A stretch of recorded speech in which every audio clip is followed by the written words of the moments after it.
2 kali setelah jam pelajaran. Caranya kita harus menerapkan yaitu budaya positif. Kita berkaitan dengan budaya.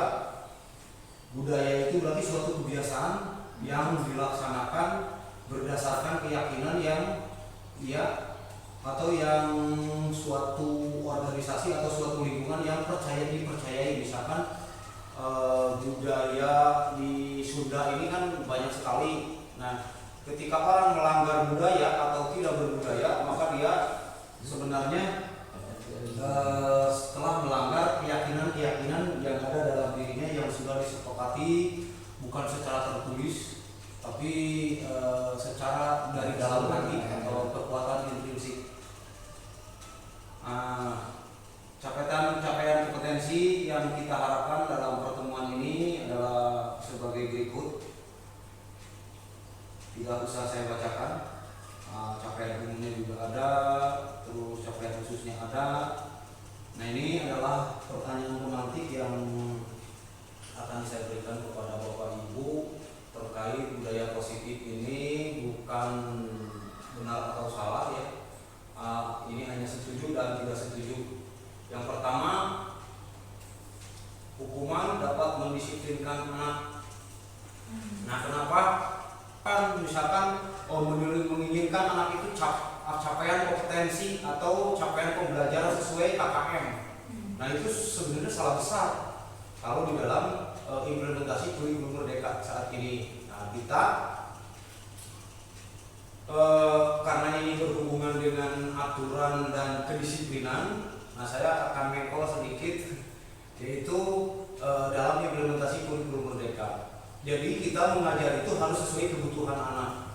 Nanti kita akan belajar pembelajaran berdiferensiasi.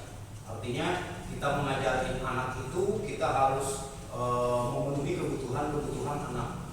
Karena anak itu sangat beragam di kelas itu rata-rata. Bahwa penghargaan berlaku sama dengan hukuman. Nah, penghargaan itu ternyata sama dengan hukuman, cuma beda praktiknya saja. Kalau hukuman itu menyakiti mungkin, kalau penghargaan sebenarnya menyakiti. Nah, nanti ada kata-kata yang menarik. Dalam arti meminta atau membujuk seseorang melakukan suatu untuk memenuhi suatu tujuan tertentu dari orang yang meminta atau membujuk. Nah, dorongan eksternal dan ada faktor ketergantungan. Beberapa dampak dari pemberian penghargaan menurut Alfikon itu yang pertama, nah ini dicatat ya buat ibu-ibu yang suka memberikan penghargaan kepada anak. Nah, ini nilai kebajikannya apa? Rasa empati. Nilai kebajikan amanut itu naon? Gitu kan? Ya ternyata ini, yang ini. Nah, kemarin guru itu melihat anak menolong guru baru di kelasnya. Nah, berarti nilai kebajikannya, nilai kebaikannya ini kan? Nah, seharusnya kalau dengan bahasa kita bukan seperti ini.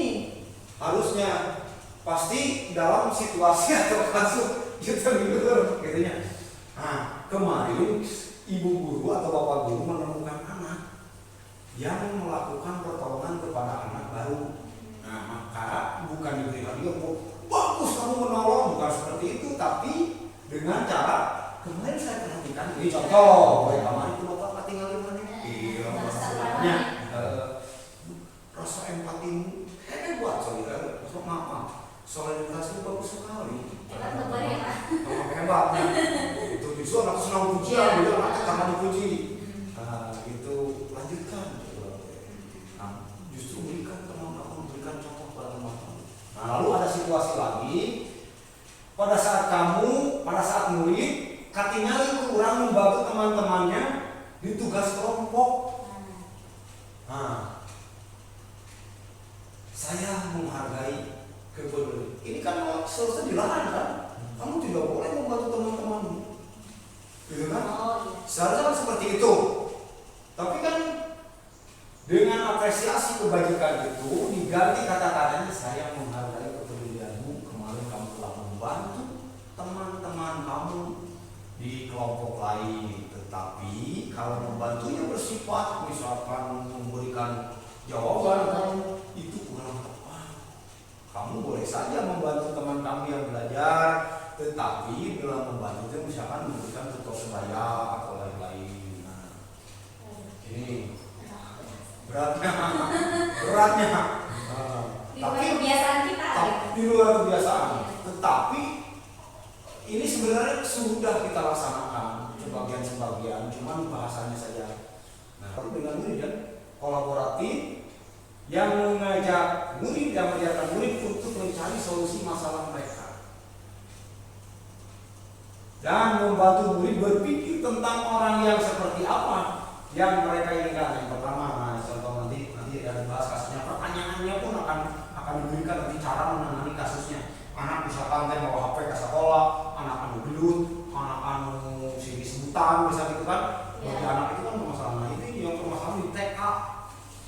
Di anak TK anak kelas 1 lah jadinya. Anak TK ini bagaimana cara bahasa ibu, bahasanya tidak harus seperti itu, silakan dengan bahasa yang dimengerti mereka, tetapi nanti ada panduannya. Nah, contoh Resusera memperbaiki kesalahan mereka sehingga mereka bisa kembali pada kelompok mereka dengan karakter yang lebih kuat. Reki silakan mas dulu. Bisa dipilih. Hah? Ada namanya. Kalau memberikan konsekuensi, misalkan Pak, anak terbolos kamari. Ya. Terus kita memberikan konsekuensi apa contohnya? Jadi jangan pakai konsekuensi Pak. Nanti kan kita berangkatnya dari keyakinan kelas ya. Jadi kita membuat dulu keyakinan kelas. Keyakinan kelas itu turunan dari kebajikan universal seperti program belajar kelas yang tadi anak itu persiapan bolos sekolah. Nah, bolos sekolah itu masuk ke keyakinan kelas naon? Bolos sekolah kira-kira. Melanggar berarti disiplin dalam menghargai waktu, menghargai orang lain. Nah, katanya opat keyakinan kelas ini. Jadi itu memang anak tapi yang menentukan meskipun bolos kelas karena maksudnya gitu. Nah, itu bagaimana menangani? Nah, itu restitusi itu dianjurkan untuk menangani yang tadi anak bolos kelas. Jadi pakai restitusi. Nanti ada langkah-langkahnya Pak. Misalkan contoh. Nah, restitusi itu bukan untuk menebus kesalahan, memperbaiki hubungan. Nah, ini keyakinan kelas dulu. Nah, restitusi ada bahasanya. Contoh begini, anaknya bolos kelas, kemarin berarti kita panggil. Nah, restitusi harus memperhatikan anak supaya tidak dibully oleh orang. Pantas itu dipanggil di kelas atau dihadapi. Kalau misalnya tidak pantas, bawa ke ruang guru. Nanti ada prakteknya, nanti dikasih cara menunjukkan. Misalkan kemarin Bapak lihat kamu terlambat bolos sekolah. Iya Pak, karena ya karena tadi kan kita belajar 3 motivasi itu kan. Ya, Bapak sangat mengerti. Kamu pasti kira-kira berapa posisi mana yang sekarang berada di Udah. Saya nyamannya. Saya nyaman apakah berada di posisi pembuku, apakah berada di membuat orang merasa bersalah. Nah, iya kan kalau kurang di posisinya ekstrim kayak ada yang dirubah bisa dengan posisi ini. Ya. Tapi orang jujur pasti ngakuin hatinya posisi ini atau ini gitu kan. Pasti kebanyakan ini. Ya, kalau udah itulah ibu minta jauh. Nah, sekarang yang akan kita bahas seharusnya idealnya begitu ada di dalam posisi kontrol manajer, menghargai diri sendiri. Nah, guru berbuat mengajukan pertanyaan. Tadi kita cek dia dengan praktek restitusi nanti itu kamu melakukan kesalahan itu pasti ada alasan bukan? Itu bahasa sunat mana menanti gituan pastinya kunaon tentunya menanti gituan ibu ngerti lah bedanya itulah masalah utama yang sudah ini tapi ulang betul tapi masalah itu tapi solusinya apa ketika kamu sudah melanggar keyakinan kelas dan solusi ke depan kamu kan insya Allah apa yang mau lakukan mandiri mau anak KPD juga sudah komitmen menguatkan pribadi apa yang kalian yakini tadi keyakinan kelas apa pertanyaannya cek guru berkata apa yang kita yakini tadi keyakinan kelas tadi apa yang bisa kau kerjakan untuk memperbaiki masalah ini. Nah tadi solusi mau bahasa kan tadi kan bahasa tadi untuk pribadinya kira-kira kamu melakukan itu melakukan itu tuh melanggar keyakinan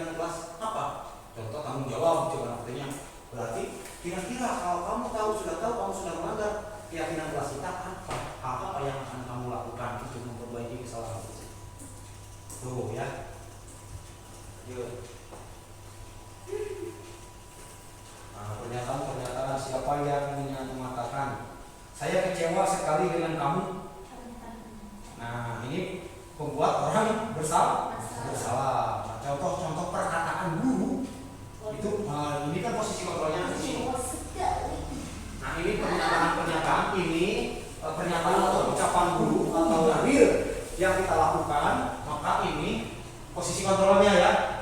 Ini posisi kontrolnya. Ketika saya kecewa sekali dengan kamu, maka kita sedang ada dalam posisi membuat rasa bersalah. Kamu tidak pernah besar, benar melakukannya. Nah, itu hukum kata-kata kita itu melukai lah. Nah, ayolah, kalau yang pilih menyapa dengan guru, saya tahu masih ayolah kita demi ibu bapak, teman-teman. Ayolah, kamu kerjakan PR demi ibu ya sayang. Biasanya orang yo banyak orang ya. Ayo tuh ya, anu. Besar saja. Lalu yang berikutnya menanyakan keyakinan kelas. Ini yang menanyakan keyakinan kelas ya. Nah, intervensi 30 detik. Apa yang kamu ingin berbuat lebih baik?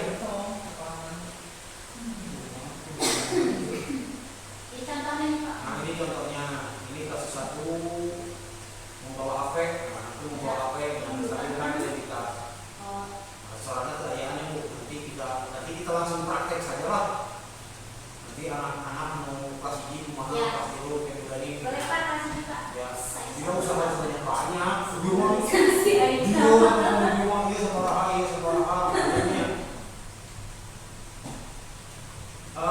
Bapak Ibu, alhamdulillah materi sudah saya sampaikan. Mudah-mudahan bermanfaat untuk kita semua, khususnya dalam memperbaiki sekolah ini, memperbaiki mulai pembelajaran kita di kelas, itu mencapai tujuan pelajaran Pancasila, di antaranya yaitu prosesnya pembelajaran terpusat pada murid, dan menciptakan sekolah yang ramah anak, menciptakan sekolah yang sesuai atau pembelajaran yang sesuai dengan kebutuhan murid.